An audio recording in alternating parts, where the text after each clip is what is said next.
प्रिय छात्र, कक्षा 10 विषय गणित है। अभ्यास जो है तीसरा है, जिसका नाम है दो चर वाले रैखिक समीकरण युग्म। उसमें जो है यह प्रश्नावली जो है अभ्यास तीसरा, जिसमें प्रश्नावली है 3.6। उसमें कुल मिलाकर के आपको दो ही प्रश्न दिया गया है, जिसमें प्रश्न संख्या 1 में कुल 6 प्रश्न दिया गया है और प्रश्न संख्या 2 में 3 प्रश्न दिया गया है। ठीक है, और इस प्रकार से ऐच्छिक रहेगा। तो देखिए क्या कर रहे हैं, पाठ संख्या 57 है और पहले समीकरण में वो क्या लिखा है कि निम्न समीकरणों, निम्न मतलब नीचे, समीकरणों माने समीकरण नहीं लिखा है, समीकरण मतलब कई होंगे। ठीक है, कि युग्म, युग्म मतलब देखिए जोड़ा है, दो है तो जोड़ा है, युग्म को रैखिक समीकरण के युग्म में बदल करके हल कीजिए। तो क्या सर ये रैखिक नहीं है? रैखिक में है, क्योंकि चर के ऊपर घाती क्या है? एक है, रैखिक में, ठीक है ना। लेकिन कह रहा है जैसे पीछे आप बनाते थे वो सवाल भिन्न में नहीं रहता था, वो कह रहा है कि उस प्रकार से बदल करके और इसे हल करिए।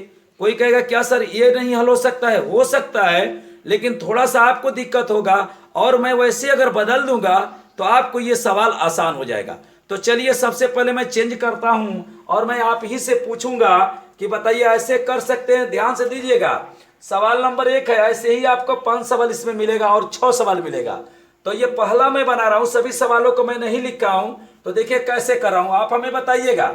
बताइए इस सवाल को ऐसे लिख सकते हैं, 1/2 गुणे 1/x। मैं आपसे पूछा हूं, बताइए लिख सकते हैं? हाँ लिख सकते हैं, क्योंकि 1/2 और 1/x का गुणा करेंगे तो यह 1/2x हो जाएगा। देखिए 1 में 1 गुणा करेंगे 1 हो जाएगा, 2 में x का गुणा करेंगे 2x हो जाएगा। क्योंकि भिन्न का गुणा करने का तरीका यही होता है कि अंश में अंश का गुणा करिए और हर का हर में गुणा करिए, प्लस। तो ये बताइए कि जब इसको ऐसे लिख सकते हैं तो इसको भी लिख सकते हैं, 1/3 गुणे 1/y बराबर 2। अगर मैं चाहता कि समय कम लगे तो बिना लिखे भी मैं बता देता, लेकिन आपको बातें समझ में नहीं आएगा। अब देखिए समीकरण नंबर 2 को 1/3 गुणे 1/x, बताइए लिख सकते हैं? प्लस, हाँ भाई लिख सकते हैं, लिख सकते हैं। क्यों लिख सकते हैं? क्योंकि उसको हल करेंगे तो उतना आ जाएगा, इसलिए आप लिख सकते हैं। ये हो जाएगा 1/2 गुणे 1/y बराबर 13/6। आप अब गौर से देख लीजिएगा, इसमें 1/x है और 1/y है। देखिए 1/x है और 1/y है, 1/x है और 1/y है। तो मैं 1/x के बराबर कुछ मानूंगा और 1/y के बराबर भी कुछ मानेंगे। और देखिए क्या कर, देखिए माना 1/x बराबर m तथा 1/y बराबर m। तो देखिए ध्यान से, यहां पर 1/2 गुणे, बताइए ये जो 1/x है वहां पर मैं m रख सकता हूं क्योंकि मैं माना हूं, ठीक है। तो यहां पर m प्लस, बताइए 1/3 है और गुणे, देखिए 1/y है, 1/y वहां पर n माने हैं, n बराबर 2 हो जाएगा। सही है? बताइए किसी को कोई दिक्कत है? अब जानते हैं, आप ही हमें बताइए इसको। अब इसको भी कर दे रहा हूं, देखिए इसको भी कर दे रहा हूं, क्या इसको हल कर दे? पहले आप हमें बताइए, ऐसे हो सकता है m/2 और प्लस n/3 बराबर 2। पहले इसको मैं सुधार दे रहा हूं, उसके बाद इसको भी मैं सुधार दूंगा इसी तरह से, ठीक है। तो बताइए 2 का और 3 का लसा क्या हो जाएगा? तो 2 का और 3 का लसा 6 हो जाएगा। बताइए इस 2 से इस 6 में भाग दीजिए, 2 तिया के 6, कितनी बार गया? 3 बार, और इस 3 का m में गुणा कर दीजिए तो हो जाएगा 3m प्लस, ये देखिए ये हर में 3 है, इस 3 का 6 में गुणा करिए, 3 दूना के भाग दीजिए, 3 दूना के 6, 6 में 2 का गुणा कर देंगे तो हो जाएगा 2n बराबर, देखिए यहां पर 6 हो गए, ये 2 हो गया ना, इसके नीचे 1 होगा, तिरिया गुणा करेंगे तो 6 दूना के 12। इस तरह से ये 6 खत्म हो गया। और आप क्या करिए, यहां पर इसी को मान लीजिए समीकरण नंबर 1। बताइए किसी को कोई दिक्कत हुआ है? आप कहेंगे सर ये हर वाला कहां गया? तो इसमें तिरिया गुणा कर दिए, ठीक है। अब क्या करें, देखिए ये इस समीकरण से मैं लिखता हूं 1/3 गुणे, बताइए 1/x जो है, जैसे मैंने इस पहले को, देखिए इसको मैंने ऐसे लिखा था, जहां 1/x था वहां m रख दिए, और जहां 1/y है वहां n रख दिए। तो इस दूसरे को भी मैं ऐसे लिखा हूं, तो 1/x के जगह पर m रखेंगे तो m रख दिए, प्लस देखिए 1/2 गुणे, और जहां 1/y है वहां पर मैं क्या रख दूं, n रख दूं, बराबर क्या हो जाएगा, तो दिया है 13/6, तो आप लिख दीजिए 13/6। अब एक हमें बात बताइए, इसको ऐसे लिख सकते हैं m/3 प्लस इसको ऐसे लिख सकते हैं n/2, बराबर हो जाएगा 13/6। बताइए किसी को कोई समस्या है, कोई प्रॉब्लम है तो आप कमेंट कर सकते हैं। देखिए यहां पर जो है यह 3 और 2 का क्या निकालेंगे, लसा, तो 3 और 2 का लसा निकालेंगे तो 6 हो जाएगा। अब देखिए 3 से 6 में भाग दीजिए, 3 दूना के 6, 2 बार गया, 2 का इसमें गुणा कर दीजिए, 2m हो जाएगा ना। देखिए हर से कब लसा निकालते हैं, जब उसका हर बराबर ना हो तब निकालते हैं। इस 2 से 6 में भाग दीजिए, 2 तिया के 6, 3 का गुणा करिए 3n, बराबर हो जाएगा। कहेंगे सर इसका गुणा कर दीजिए, आप तो यहाँ पर किए थे, कर दीजिए कोई बात नहीं, 6 हो जाएगा, 13 के पास 6 से 6 कट जाएगा। और मैं तो इसको देखिए ऐसे भी हो जाएगा, देखिए यहाँ पर जैसे मान लीजिए तिर्यक गुणा कर दीजिए या ऐसे कर दीजिए 13/6, है तिर्यक गुणा करेंगे तो ये 6 के पास जाएगा ना, और यह 6 से 6 कट जाएगा, इसलिए मैं यहीं पर इसको कटा दे रहा हूं, कोई दिक्कत, तो ऐसे हो जाएगा 2m। ठीक है, चलिए यहां पर दिखाई नहीं दे रहा है तो मैं यहां पर लिख दे रहा हूं, यहां पर क्या लिख दूं बताइए, ऐसे लिख दे रहा हूं यहां पर समीकरण को 2m प्लस ये हो गया 3n और बराबर हो गया 13, और यह आपका हो गया समीकरण नंबर 2। बताइए जैसे आप सवाल पीछे हल करते थे, देखिए ये बटा में है, ये एक समीकरण बना है, देखिए इसको मैंने बनाया इस पहले समीकरण से, और ये दूसरा जो था उससे मैंने यह बना दिया।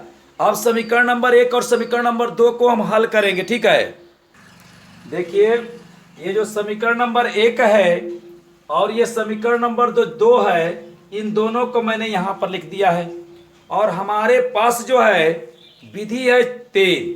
ठीक है, ग्राफिक को मैं छोड़ करके बता रहा हूं, अब आपको बताएंगे कि आपको इस किस विधि से हल करें।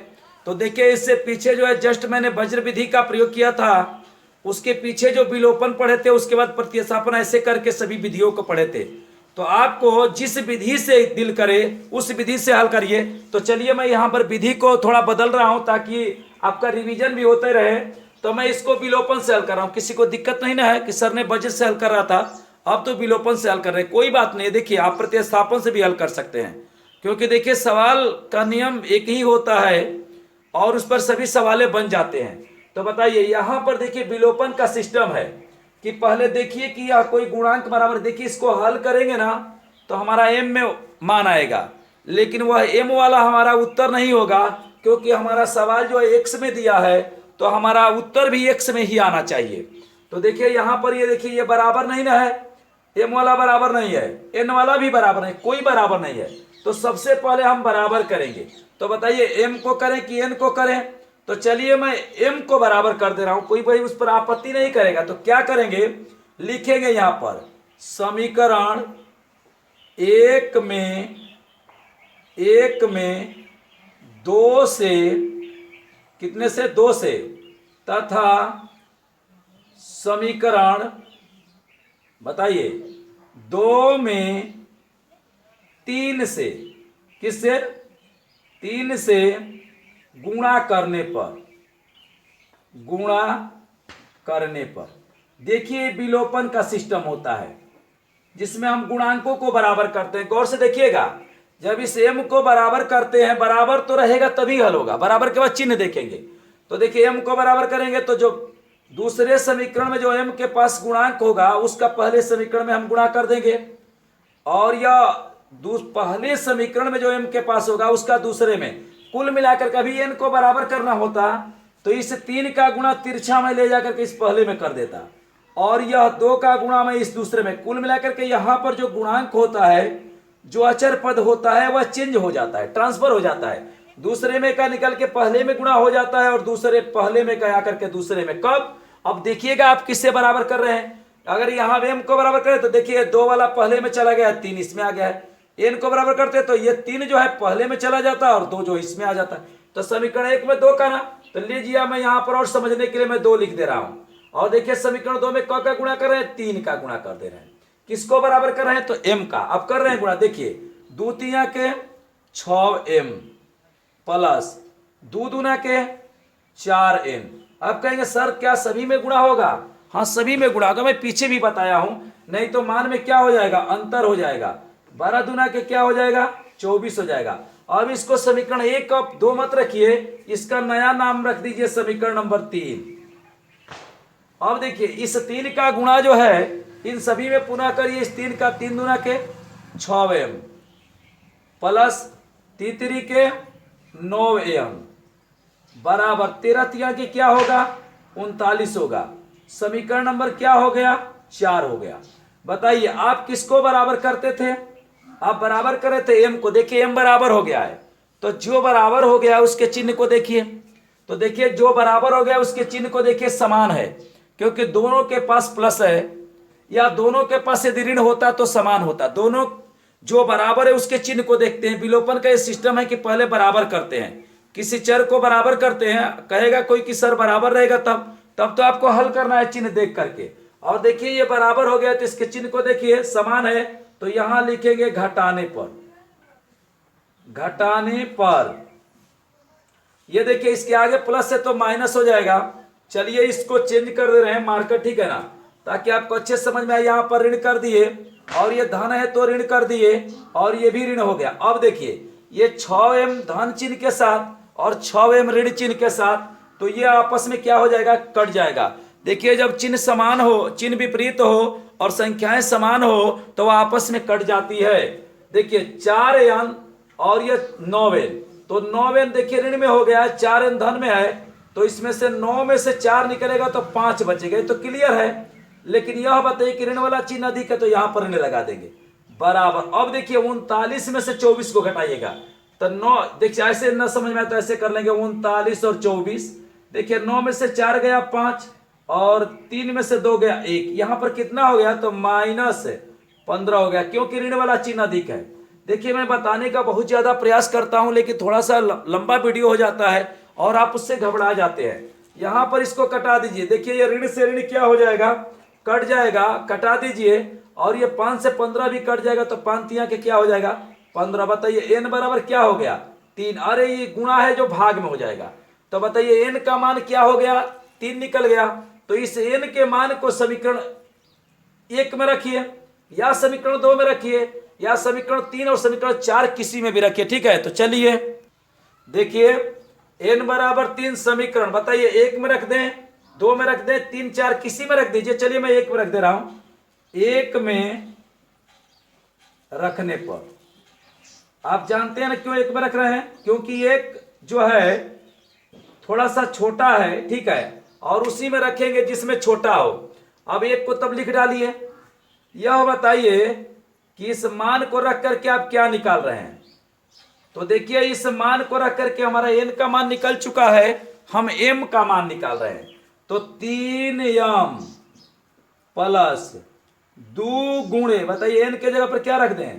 3 बराबर 12, तो हो जाएगा 3m प्लस 2 तिया के 6 बराबर 12। क्लियर है? अब देखिए 3m बराबर ये 12 और धन का इधर पक्षांतर होगा तो ऋण हो जाएगा 6। तो बताइए 3m बराबर 12 में से 6 गया 6, यहां से भी कटा सकते हैं या ऐसे भी करके कटा सकते हैं। 6 बटा में 3 दूना के 6। बताइए m बराबर क्या आ गया? 2, और n बराबर क्या आ गया? 1। तो यह बताइए कि जो यह n बराबर 1 3 आया है और m बराबर 2 आया है, तो क्या यह सही है कि गलत है? तो यह सही है। जानते हैं किसके लिए? इसके लिए सही है। लेकिन हम लोग क्या करेंगे कि हम लोग का सवाल x में दिया है, तो आपने यह बताइए कि आपने m बराबर क्या माने थे? 1/x माने थे, ठीक है। एक ऐसे पार्ट बना दीजिए। देखिए माने थे m बराबर 1/x, और बताइए n बराबर क्या माने थे? तो यहां पर मैं लिख दे रहा हूं n बराबर 1/y। बताइए किसी को कोई दिक्कत? अगर कोई प्रॉब्लम है, कोई समस्या, भाई हमने माना था ना, हमारा सवाल x में दिया है तो हमारा उत्तर भी x में आना चाहिए, लेकिन हमारा उत्तर तो m में आ गया। तो एम में तो चाहिए नहीं, क्योंकि साहब मैं तो अपनी सुविधा के लिए इसको मैंने मान के बनाया। ठीक है, तो देखिए क्या करेंगे। यह जो एम, देखिए एम बराबर 1/x है, एम का मान 2 निकाले हैं तो एम के जगह पर रख दीजिए। देखिए एम बराबर 2 रखने पर इसका मतलब कि तब एन बराबर क्या रखेंगे, एन बराबर 3 रखने पर। ठीक है, तो चलिए रख दे रहे हैं यहां पर 2 बराबर 1/x। ठीक है, सही है। अब तिर्यक गुणा कर दीजिए, इसके नीचे 1 रख करके तिर्यक गुणा कर दीजिए। 2x बराबर 1 में का गुणा 1 हो जाएगा, x बराबर 1/2। देखिए ये आपका एक्यूरेट उत्तर है x का मान। ठीक है, चलिए इसको बड़ा बहुत आसान है। ठीक है, अब यहां पर बाकी सब तो जानते ही थे, थोड़ा सा मान के रख दिए, यही तो कठिन है। अब n के जगह पर 3 रखिए, 3 बराबर 1/y, इसके नीचे 1 रखिए, तिर्यक गुणा करिए। 3y बराबर 1 में का गुणा करेंगे 1 हो जाएगा। कहेंगे सर आपने 1 क्यों मान दिया, किसी भी संख्या के नीचे आप 1 माने में अंतर नहीं होगा। बताइए y बराबर क्या हो गया, 1/3। यह आपका एक्यूरेट उत्तर आया। ठीक है, क्लियर हो गया ना। आप आंसर लिख दीजिएगा, x बराबर 1/2 और y बराबर 1/3। इसको ये ऐसे ही कह रहा है, बदल करके हल करिए। अब इसमें यदि मान रखते हैं ना तो 2 आ जाएगा, इसमें मान रखेंगे तो 13/6 आ जाएगा। नेक्स्ट अगले पार्ट में अगले प्रश्न को देखें।